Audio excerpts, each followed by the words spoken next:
So it seemed like an appropriate time to talk about the right to vote because we are, we're in a, for those of us here that are locally in Chattanooga, we've gone through a mayoral race, 16 candidates,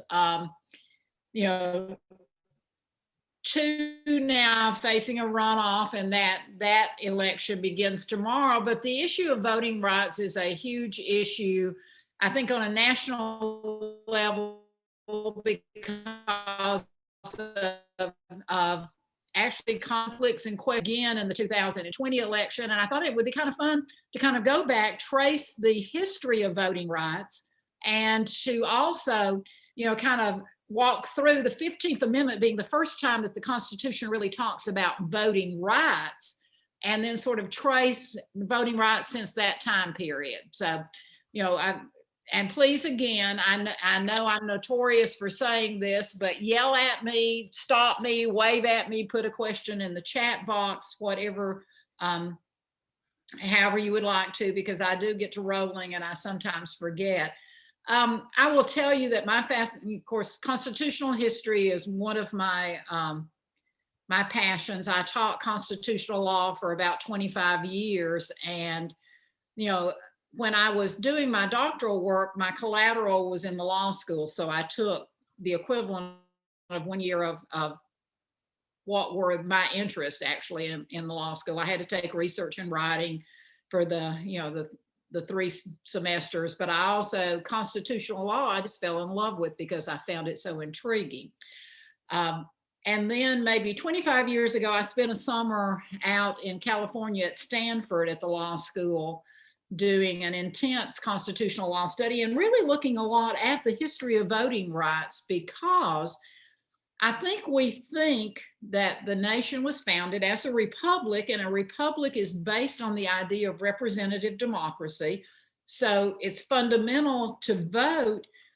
And yet our founding fathers were not really specific about voting rights. In fact, I was looking around for my handy dandy. I keep copies of the Constitution everywhere, because in Article 1, the only reference to voting rights, it talks about members of the House and the Senate will be elected, and we know that members of the House are going to be elected every 2 years, members of the Senate every 6 years, with 1/3 being elected every 2 years, so that you never have a totally new Senate. The Constitution talks about the election of the president every 4 years, but once it sort of spells out that, it says in the Constitution, Article 1, that procedures related to voting will be left to the states. That was not a federal issue, and therein lies the rub, because what's been historically true is the states are in charge of voting. Only when the US Constitution, only when we have had either a constitutional amendment proposed by Congress, which has then gone to the states to be ratified by their state legislatures, or by convention, and that's only happened one time. It's always been legislatures for the 17 that have been added after the original Bill of Rights. It's difficult to amend the Constitution, and yet the Constitution has been amended a number of times about voting rights, about who might be able to vote, but the process and procedures of voting are left to the states. And it's one of those issues of that balance of federalism, national powers, state powers, and how does that all fit together? So if you talk about voting rights, you have to really go back to the founding fathers. And I say this sometimes in classes, and students will go, oh, because the founding fathers believed in voting, but they believed that voting should be limited to those who were informed voters. And in their mind, that meant well-educated males who were property owners. So, you even go back to someone like Jefferson, and you talk about Jefferson and gentry farmers and the yeoman citizens and all that, and you hear the fife playing, you see the little sprouts of corn growing up and everything. Even Jefferson did not believe in the right to vote, even for all men. He believed that to give the right to vote to people who were uninformed about the issues for which they would be asked to vote was unwise. Now, he was a huge advocate of education, which would expand the voting rights, but in the very beginning with the US Constitution, that's why there's no reference to voting. Interestingly, as a side note, there's also no reference in the US Constitution to education. Education is a state mandate also. The idea of the founding fathers being that man is governed best when governed at a local level where you know what the needs are of the local population. So that's part of the reason for that. So early, 1770s, from the Declaration of Independence up to the writing of the Constitution, 1788, 89, the adding of the Bill of Rights, 1790, 91, landed property owners who were white men. The idea, Abigail Adams, I think we mentioned in the last class, Abigail Adams implored John to remember the women. And she, who had not been educated in schools, was certainly, we would today say, an educated woman, well-read, versed in things that most of us today don't spend a lot of time with, Greek and Latin and political philosophy, beginning with Pericles and Demosthenes all the way up through. So, she was an incredibly well-informed person, but there's no record in the discussion in Madison's notes that anyone ever entertained the idea that women or men of color would be given the right to vote. It's not as though they brought it up and everybody went, oh my gosh, heresy. They didn't even bring it up. The assumption was just white, well-educated men, which meant men of means, men of property, men of real property, and then also, tangible personal property. Now, some of that began to change in the 19th century, around 1800, and you begin to have states sort of liberalizing voting rights. And it recurs really first more on the frontier states than it does the established, especially mid-Atlantic New England states. As you began to expand, as Kentucky comes into the Union, Vermont comes into the Union, Tennessee comes into the Union, 1796, as you have that westward expansion, you begin to have people elected to those state legislatures, which control voting, who were themselves not necessarily formally educated.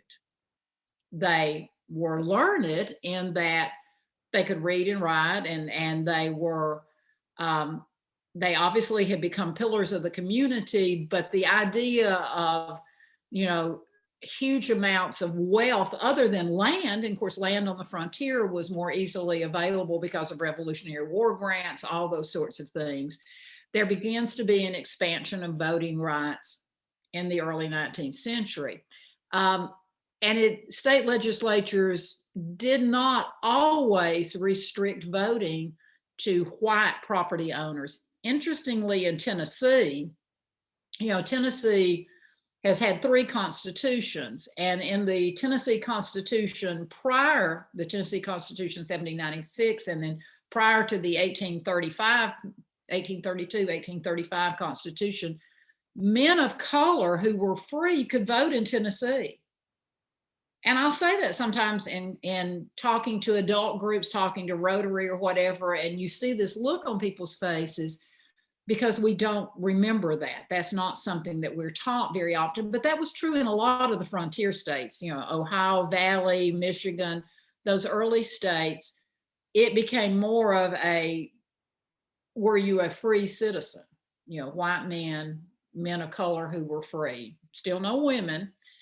Not always to those who did not own property, but the Constitution changed. There was a new Constitution written in Tennessee in the 1830s, and it was written after some of the slave uprisings that occurred in the 1830s in Virginia. And there was this, because of the building issues of slavery, and slavery is tied to so many things that we talk about in American history and how we dealt with it nationally and at state and local levels. There was a backlash that occurred in Tennessee that became very frightened of the idea, and Tennessee was never a large slave state when you look at it in comparison to, say, Louisiana or Mississippi, deep, deep South, even Alabama or Georgia or South Carolina. Tennessee and North Carolina were less heavily populated with slave and slave holdings, but there was a fear in the Tennessee legislature that maybe the Constitution and the right to vote would change and it would be expanded even more. And so they rewrote the Constitution. Only white males could vote at that point. And, that begins to change. There are discussions, across as new states come in. Of course, so often the idea of voting was tied to their admission to the Union. The Missouri Compromise of 1820, Compromise of 1850, which was the admission of California, and in the balance for California, of course, would come in Maine, and the implementation of the fugitive slave law and everything. We really don't have a good settling of questions of voting rights until we get to the American Civil War. And we get to the American Civil War, and it ends. And of course, we have what are called the Civil War amendments, 13, 14, and 15. 13 abolishes slavery. 14 is due process of law. Former slaves become citizens. And then, of course, the 14th Amendment will eventually be incorporated by the U.S. Supreme Court to apply to states, that due process of law. No, certain steps that have to be taken forward legally before one can be deprived of life or liberty. It's 14th Amendment. Well, the 15th Amendment is the last of the Civil War amendments, and it is the right to vote that is extended to Black males, former slaves. And of course, the problem is that all across the nation, in the South, but also in the North, less so in the West in certain areas as we're expanding. After the American Civil War, Homestead Act, we begin moving across the country.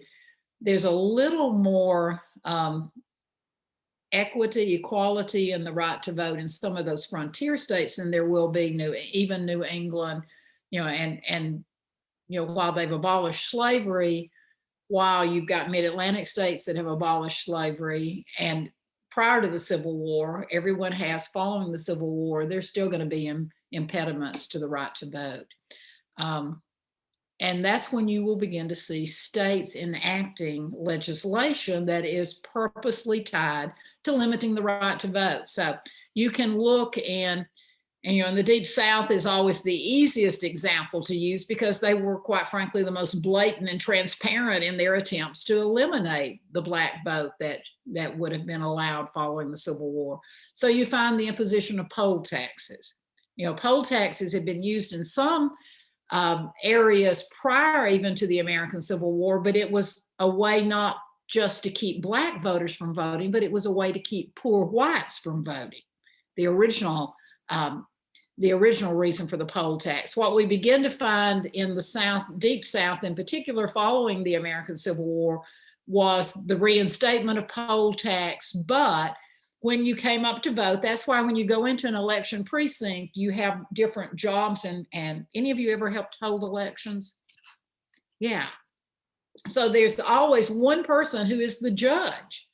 You have the people who check your IDs. You have the people who give you your ballots. Everybody has a job.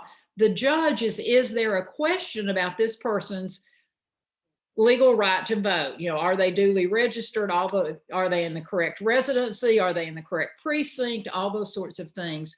The judge, once the poll tax was reinstated following the American Civil War, the judge would often waive the poll tax for poor whites, but hold very firmly to it for those of color.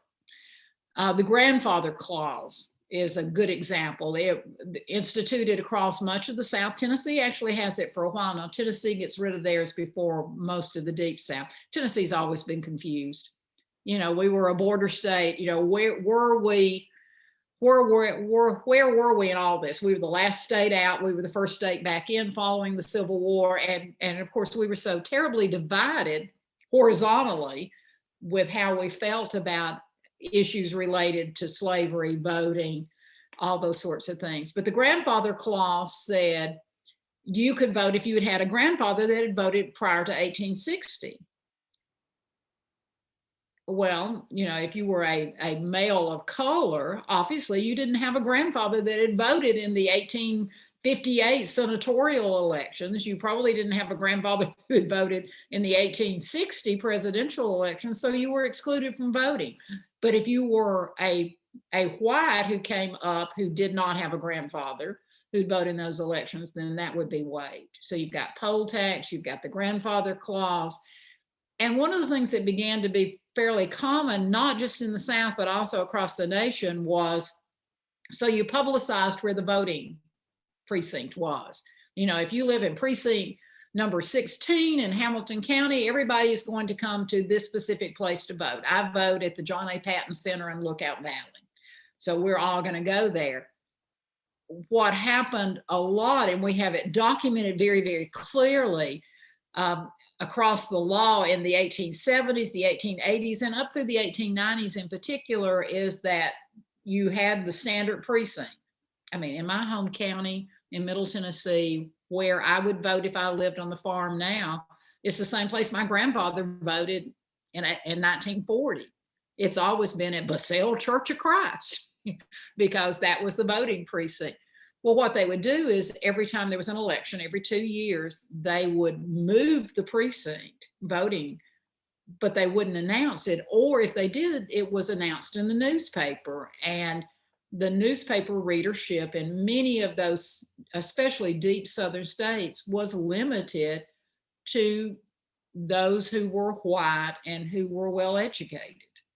Because if you could barely read and write in some instances, you didn't read the newspaper. And if you were a well-educated person of color, you didn't always read the white newspapers. There might be an African-American newspaper in your community, and you read that. Well, they didn't get the notices from the county courthouse that the precincts had been moved. So you would show up, and that wasn't where the voting was occurring. And that ability to be able to get to a voting precinct was a lot more difficult back in the days when so many people had to walk to where they were going. I laugh and tell students now, most of the soldiers who fought in the American Civil War, so many of them marched everywhere they went. I might have gone home at some point. The idea of marching up Kennesaw Mountain or up Lookout Mountain or whatever, no. Not going to do that. Well, it was just very, very difficult. So, what you begin to find is that by 1900, you have the beginning of groups who are going to really bring to attention voting restrictions. NAACP is formed. The Niagara Movement is formed. Others who focus on, if the 14th Amendment gives you the rights of citizenship, if in theory the 15th Amendment gives you the right to vote, what's interesting is those leaders, whether it's W.E.B. Du Bois or it is, Booker T. Washington, and the same thing with Dr. King in the 1950s and the 1960s, voting is determined to be the key to active citizenship. I always tell everyone voting is your most inherent right as an American citizen, because in a Republican form of government, if you do not have access to the vote, you are a disenfranchised citizen. You can protest all you want to, you can write letters to the editor, but your vote is your voice. So you begin to have a movement toward the voting. We know that by the 19th Amendment in the 1920s, that you're going to have women and women of color and women who are white, both, who have been lobbying for the right to vote since the first formal request in 1848 at Seneca Falls, but you find them joining together to get the right to vote. Interestingly, we can document pretty clearly that white women in particular will have much easier access to voting after the 19th Amendment than do men of color who in theory were given the right to vote with the 15th Amendment, because states control the voting process. So it's going to be really difficult. The other thing that I find interesting and that we seldom talk about in this country, because because they didn't fit in a category, are those who are native peoples. Um, and I find it to be sort of one of those tragic unknown stories. So, the Dawes Act was passed in 1887, and if your high school American or even college American history was like mine, unless you were taking a class in civil rights, I'm not sure I remember us talking about the Dawes Act, but the Dawes Act, all of you are familiar with, because it was when the United States government decided that the thing that they could do that would be most beneficial to Native American people would be to assimilate them. So laws are passed, we're going to break up the reservations. We are going to create schools. We are going to teach white history, white literature, white culture. It will be a violation of law to speak the native languages. And it was a pretty, anything that was culturally a traditional, when you talk about, the ghost dance and a lot of those sorts of things that, Wounded Knee, some of those early examples of conflict between native culture and predominant European American culture in the United States, it was an attempt to, and I say, every time I say the word assimilate, I'm sorry, I think the Borg in Star Trek, and those of you who've never watched Star Trek, that has no meaning, but it's this idea of making us all become one and the same. Had a disastrous effect on Native Americans. The Dawes Act did. I mean, it just absolutely was a failed policy. Interestingly, Native American people did not become citizens of the United States until 1924. And I will say that sometimes when people go, wait, what? We've got Cherokee in this area of the country, Cherokee Creek, Seminole, all these different major ethnic groups of what were known as the 5 civilized tribes, because they lived in houses and they farmed and they emulated a lot of European traditions that European Americans actually picked up from them on the frontier. It really is not, they're not given the right to vote, even though they should have been included in that persons of color because of the way the 15th Amendment reads. They simply were not included. So they were prevented from participating in elections. They couldn't vote.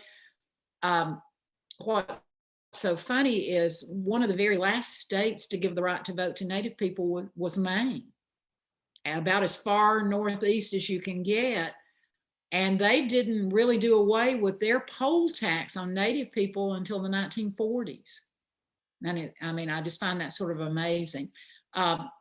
Quickly fast forwarding that, 1948, Arizona finally gave the right to vote to Native people that lived within the state of Arizona. And of course, Arizona by that point was one of the largest Native American populations in the nation. So they were still using, Arizona was still using poll tax, all sorts of things, literacy test. And actually the Deep South had used literacy tests a lot after the American Civil War.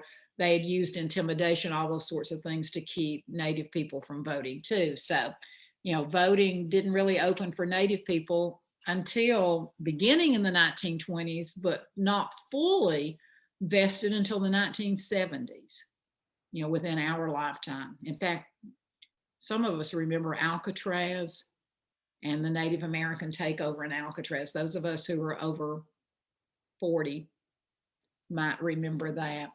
By 1960, because of the civil rights movement, there's a lot of attention being focused on voting rights and voting right restrictions. Because in many states, especially across the South, you still have the literacy test. You still have English language requirements. One of the things that had happened following World War II and an influx of immigration population, and by the way, it had happened in the 1840s with the Nativist Party, the anti-German and the anti-Irish. The same sort of thing happened 1880s, 1890s, turn of the century, anti-Italian, anti-German again. Well, we had the same things following World War II, anti-Eastern European countries who had fled. So for many people, there was no requirement, and really there was no requirement until we get to like the 1970s in most states, that ballots be available in any language other than English, and or that interpreters be provided. So that was another way of limiting the vote. So, you know, many of the civil rights protest marches that occurred in the late 1950s and in the 1960s focused on the right to vote. I think everybody remembers the Selma March, and the Selma March was specifically about the right to vote, the issue of Black voting rights. And it was a turning point for many areas because the national news was there. The television cameras recorded what happened in that march. And, you know, television, for all of the things that I mutter about it nowadays, with some of the things that I see that I don't want to see, and I have that option of turning it off or turning it over, television cameras brought a lot of clarity to what actually was going on across the nation in the 1960s, so that when people saw the marchers peacefully marching, Black, white, united together, young, old, and saw the violence inflicted upon them in this march for equal rights, it was shocking to a lot of people who just simply hadn't paid attention. And you know, that's one of the things in a republic. I keep going back to what Jefferson said. In a republic, the republic is only as strong as we make it, by being informed, by being aware, by knowing what's going on in our nation and responding through voting. You know, I tell folks always, the most, you know, Congress was Article number 1 in the Constitution because Congress was to be the most powerful branch of government. And the House of Representatives was given the most important role because all bills dealing with revenue have to begin in the House of Representatives, because that's when people get interested. If my money is involved, I get interested. Mention taxes and people go, no. You know, I laughed. I had a conversation not long ago with a couple of elected officials, and I was talking about public hospital, Erlanger in particular, and they said, you know, Linda, people don't want tax increases for education. They sure aren't interested in additional funding for the dying. And I thought, well, that's a little harsh, but that's probably true.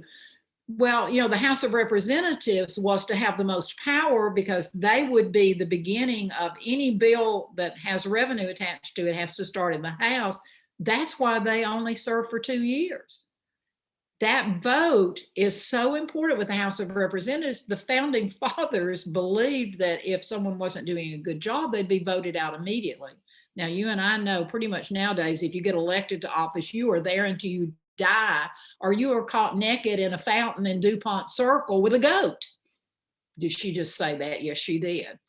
Actually, I was thinking of Wilbur Mills, who was not with a goat. He was with Fanny Fox, actually, in the fountain in DuPont Circle. But, you know, the founding fathers never envisioned that serving in Congress would become a profession or a job, or that it would require full time. You know, originally Congress was 6 weeks. You went off, you took care of business, you came home, you planted your crops, you raised your kids, you milked your cows, you taught at the university, whatever you did. And of course, that's not how it is now. So truly, if you can get elected, the power of the incumbency is amazing. Well, as you have the movement to eliminate barriers to voting, almost simultaneously, you have the South in particular, but also across the nation. We see it in Philadelphia, we saw it in Detroit, we see it all the way across the nation. You have a lot of attempts to limit the vote. So 1961 in Tennessee, major, huge US Supreme Court case called Baker versus Carr. Carr was Joe Carr, who was the Secretary of State. Secretary of State in each state is responsible. I would ask you who your Tennessee Secretary of State is, but I won't put you on the spot. But, you know, the Secretary of State is responsible for making certain that voting occurs as it is as it is supposed to occur as determined by the General Assembly.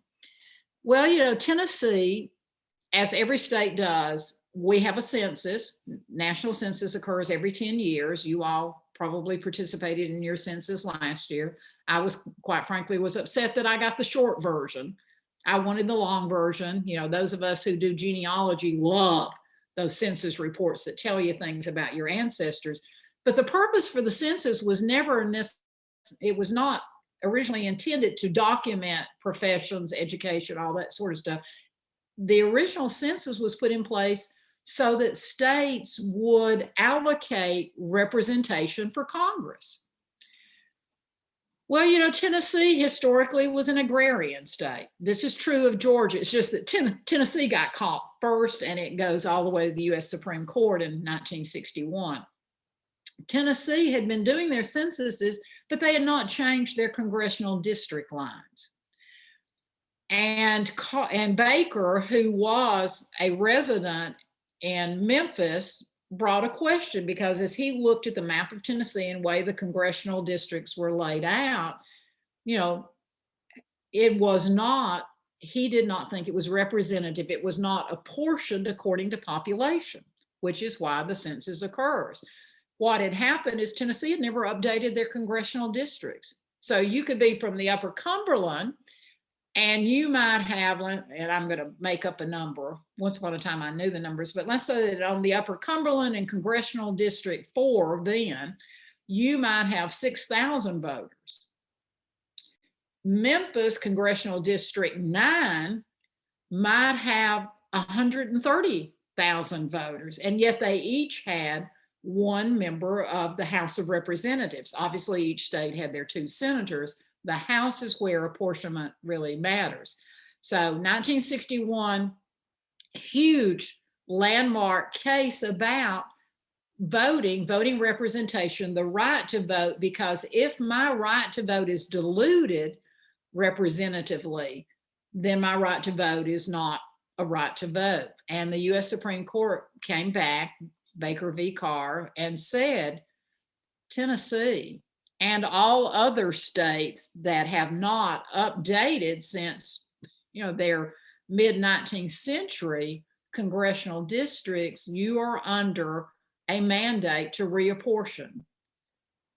Now, just like in Brown versus the board, Baker v. Carr was, with all deliberate speed, basically, which some states dragged their feet. Tennessee redid their congressional districts pretty quickly. But remember that apportionment congressional district design is always controlled by the General Assembly, the Senate and the House of every state, and who controls those 2 houses, which political party will be the ones who will draw those lines. So that if you look at Tennessee, and sometime when you're having fun, Tennessee is a good one to look at, and you look at the structure of those Tennessee congressional districts, I mean, some of them you look at and say, that's really interesting. Some of them are pretty straight lines. 4th District, Jim Cooper's seat, starts at the Kentucky border and sort of snakes its way in an S shape all the way across the state down to the Alabama border. Whichever party is in control attempts to maintain their control in the House of Representatives. So they will draw the lines accordingly. Now, they have to be sneaky enough to do it that it's not so terribly obvious. The counties in a district have to be contiguous. They have to touch. But they attempt to do that. And historically, it didn't matter if it was Democratic or Republican. Tennessee has flip-flopped. That's how they did it. But that was a big issue. Well, 1964, things began to change, because as people began to look at voting rights, apportionment, is it one man, one vote? And that's what Baker Carr said was, if this district has 112 registered voters, this district needs to have roughly 112 registered voters. It is one man, one vote nationally, which is why when the census occurs, sometimes states gain members of House and some states lose members of House. And that really changes it, so that today we all know that if we went with popular vote, which is a huge issue, and everyone has their own ideas, but if we went solely with popular vote, that there are about 8 states that would control the outcome of every major national election because of population. And so the Rhode Islands and the Wyomings always go, what about us? Do we not have a voice in this Republican form of government? Anyway, 1964, we have the 24th Amendment is added to the US Constitution, which strikes down poll taxes. So we have given men of color the right to vote. We have legislatively given Native Americans the right to vote in the 1920s. We added the 19th Amendment, which gave women the right to vote. 24th Amendment, 1964, we're going to do away with poll taxes, because what the members of the US Congress determined was poll taxes, of course, target the poor, which was most often immigrant, poor white, poor people of color. So we're going to do away with that, because obviously the states are not going to do it on their own. 1965, the Voting Rights Act passes, and we've mentioned it in the past, but the idea that there would be protection set up to allow people of color to vote. There had to be certain procedural rules that were fair about the right to vote, and gave the Department of Justice the right to intervene if there seemed to be barriers that were being created by states. So those of us that are older probably remember what were known as the Department of Justice Freedom Riders in the South. I have a friend here in Chattanooga, actually a couple of you on the call may know Hugh Moore, who began his career as a Department of Justice attorney, investigating voting right fraud and allegations all across the Deep South. And I mean, the stories he tells of, driving into small counties in the Deep South, obviously you're not one of us, and how inherently dangerous it was to do that in those days. And yet the amount of courage that those people did, that they took upon themselves as Department of Justice attorneys, going in and questioning, the voting restrictions that occurred.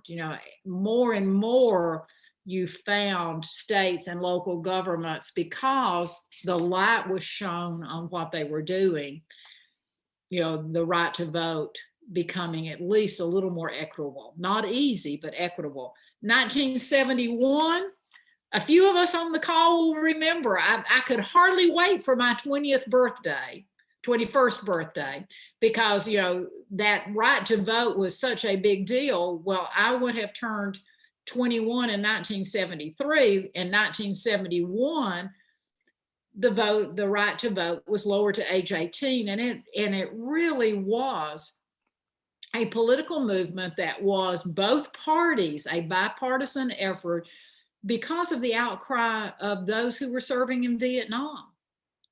And I had a conversation not long ago with a group of Vietnam veterans who were talking about the fact that many of them who were either drafted or volunteered found themselves going through basic AIT and then going to Vietnam and being 19 years old in Vietnam and being served 2% beer by the US government, which they could not have bought back home, but they could not vote. And the cry became, if I am old enough to carry a weapon for my government, should I not be old enough to have a voice in the government itself? And that resonated, I think, with a lot of people. You found, even those who had said, well, when I was 16, we were an adult, we were doing all of this. Now 16-year-olds are babied and they're mollycoddled and all of that. Well, once Vietnam occurred, that wasn't a particularly valid argument any longer. So of course, the amendment allowing those who are 18 to vote. And I find so often when I go into high schools, they really are not aware that they would not always be able to vote. One of the things I did at GPS was I registered when their girls had turned 19, we had signing parties and balloons and cake, because if you can sign for an athletic scholarship, the right to vote is more important than that. So we were going to have a signing party. That begins to open up the right to vote. 1975, the Voting Rights Act, a new version of the Voting Rights Act passes, which provides that, and the first group that had access was that there would be sample ballots in Spanish, that the newspapers, if you lived in a community that had a large minority or even a predominant community, and one of the major court cases came out of San Antonio, then there had to be a sample ballot in Spanish so that you knew what you were voting for. You might recognize the name, but you needed to be able to understand exactly what you were voting for. So that's when we began to not only offer educational assistance in public schools based on the language of that person. It had been up until 75 or so, the expectation was you had to learn English.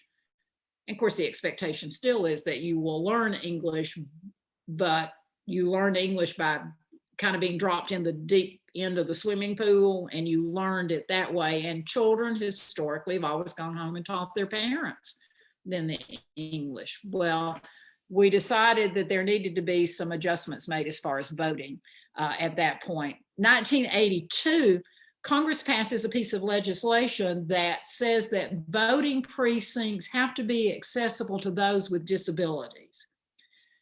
And, I don't remember even thinking about that when I was young, that if you were blind, most people that I knew that had significantly impaired vision usually had someone who would go to the polls with them. And in small communities, judges knew that person was visually impaired. And so a member of the family could go in with them and help them cast their vote.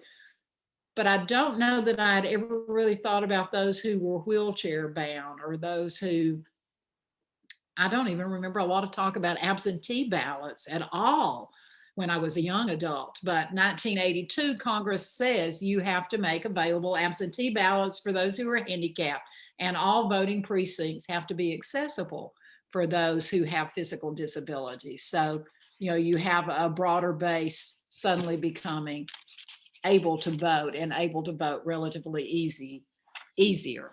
1993, motor voter legislation begins to take place in certain states. Remember, again, state by state, it has to pass. It's not a national. So the very first ones occurred in Colorado, and then from there it sort of spread across the nation. I'm looking at our time, moving really, really quickly. We know that there are always attempts to keep there always are challenges to the right to vote that occurs. And we know that historically, in some states, the political party in power often attempts to lessen the right to vote for those who are in opposition. And it doesn't matter which party, historically, that's always been true. The 2000 election really sort of brought to bear some of the issues that we would deal with in the 21st century. And I think most all of us remember Bush v. Gore. The first time that, I remember elections being close. We've had 8 times in our nation's history where popular vote has not been the electoral vote. That has happened. But 2000, there was the whole question of voting equipment. How many of you remember dimpled chads, hanging chads, pregnant chads, all those different terms of had you really punched out. So what we found in the 21st century, a lot of the questions about voter access has really had to do with the mechanics of voting. Can we get everybody in the amount of time? Because in the old days, she says, in the old days, there was one day that was the national election day, and it was always, presidential elections were always the first Tuesday following the first Monday in November. And that was true nationally. Well, can you what we found in the 21st century is we began to expand that by having days of early voting. But again, that's controlled by states. That's not a federal mandate. You know, how many days of early voting can you have? When will your voting precincts, you know, there was a time when voting precincts opened at 8 and they closed at 5. Well, that worked in an agrarian society where you could put the mule in the barn at dinner time in the middle of the day. You could trot over to the voting precinct, vote, and come back. Well, for that, once we became a more industrialized society, that didn't work because people were at work by 8 and they weren't off at 5. So then the polls began to expand to where in most states the polls are now open until 8 at night. Absentee ballots became more readily available. And there was a time when you had to have a reason to be able to get an absentee ballot. You know, I voted absentee in the 1980 presidential election because my daughter was due in November and I didn't want to miss my chance to vote. But I had to have a statement from the doctor as to why I was voting absentee. So I couldn't just go in and say I want to vote absentee. I went in person, requested the ballot, and it was given to me at that point, and I actually voted in the presence of the election commission. Now you can request absentee ballots. They can be sent, you know, to your college if you're a young person and you are a resident of one state but you're going to college in another state. Now there doesn't have to be a reason. There's a much easier way for absentee voting. I think what you're going to find, what my friends who work at the Supreme Court, my friends who are in the appellate courts and everything, I think you're going to find that the next great challenges are going to be access to voting. Are people being allowed to vote? Are people being allowed to register to vote? You know, there was a period where there were voter registrations, you know, the 6 months prior to the last date to register to vote before an election. Every Walmart, you know, every grocery store, there'd be somebody out front with a table and you could register to vote. As so much of that moved to motor voter registration or other ways of registering that you didn't see so much. But now there is a push once again to make certain, you know, not only are you registered to vote, but can you vote? So the question of voter ID, and I mean, that's a really hot topic. Should you have to have an ID that proves that you are who you are to be able to vote? Well, most states say yes. Is a photo ID in particular, is it inherently discriminatory toward those who are poor, those who do not have cars, those who are inner city and maybe don't drive, or those for whom, you know, English is a second language? I think that's where you're going to see a lot of the court cases coming out in the next few years, is that access to the right to vote, that access to be able not only to register to vote, but then to be able, once you are at a voting precinct, to be judged as a legitimate voter and given a ballot to vote. It will be interesting to see how all of that washes out. And so much of that comes back to questions regarding the right to vote for immigrant population, citizens, non-citizens, those who applied for citizenship, those who are here perhaps illegally as we classify them because they've not gone through what has been the established protocol to apply for citizenship. And it, you know, it's a hot and emotional topic for most people.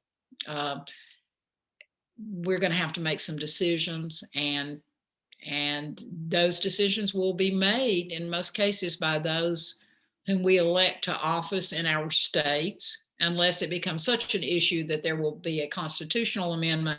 But that's not an easy process. That's why we haven't added that many amendments to the Constitution since 1790, when the first 10 were added. So you all need to stay informed, vote, decide what you believe, and then vote that conviction, because we all have different ideas, and that's what makes a republic so great, is that there's room for a variety of opinions as long as we allow the process to work. So 5:25, we're almost at the end of time. Voting is such a fun thing to talk about, and and I'm not even going to embarrass you and say how many of you have voted in every election all of your life that you were eligible to vote in.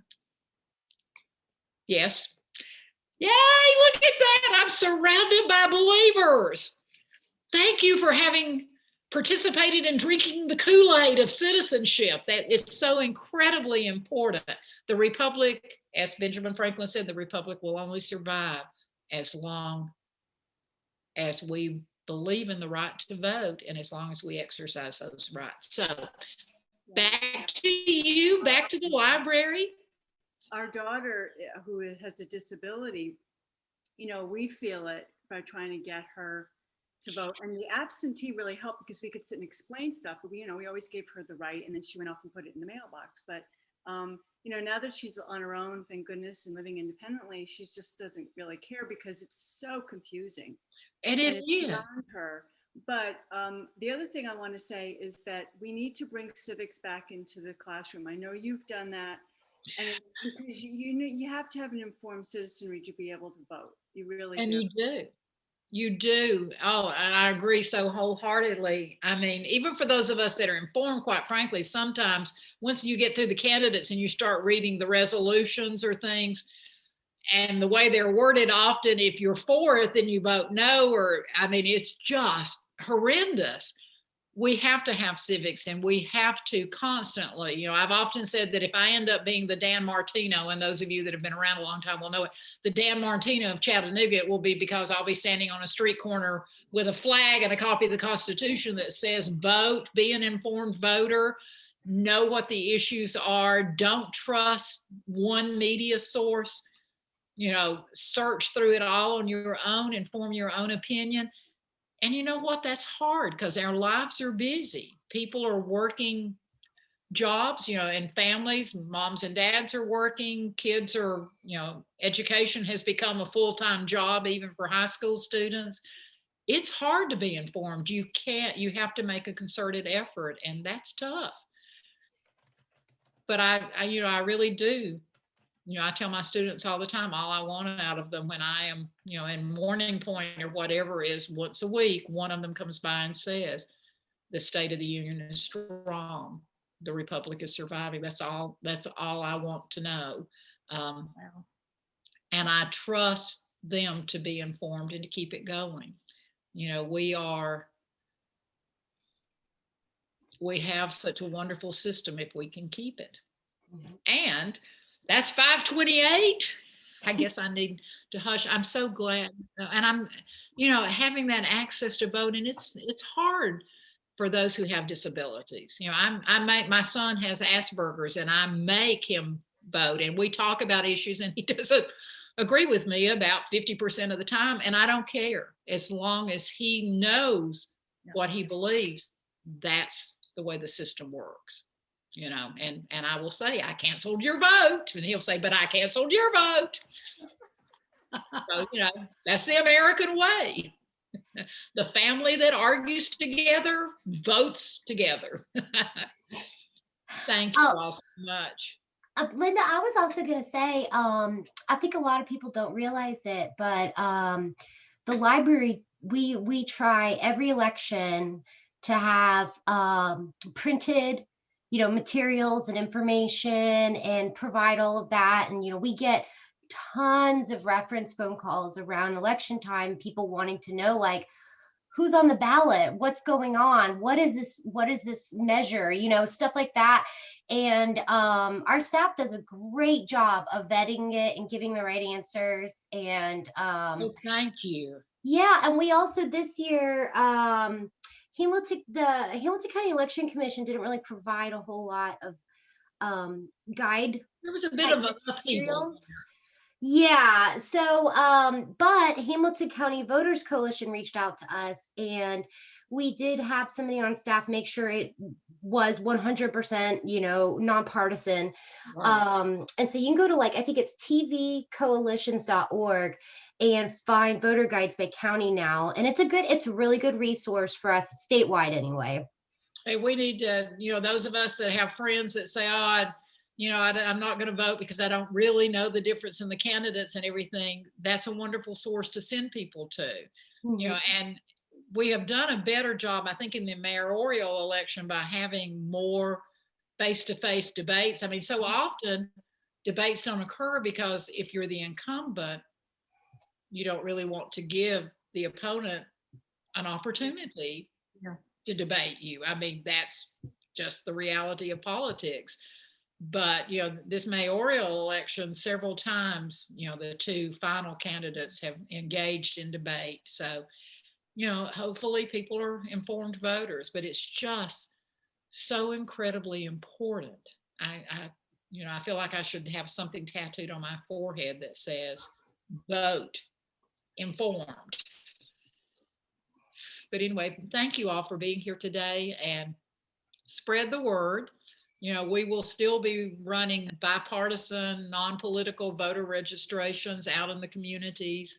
Um, just because sometimes even people, when they get their driver's license, don't always know how to register to vote, even though it's pretty easy, or maybe they don't have the time. That's become a longer process now. But thank you